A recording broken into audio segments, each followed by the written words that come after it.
आखण वाले ने आख्या फजल तेरे दी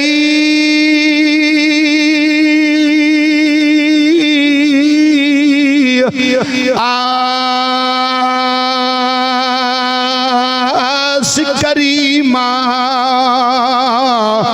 ते होर गरूर न कोई।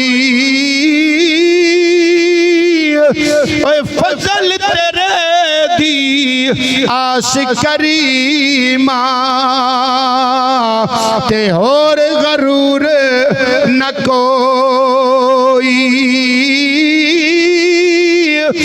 सदके अपने पाक नबी दा अते बख्श खता जो होई।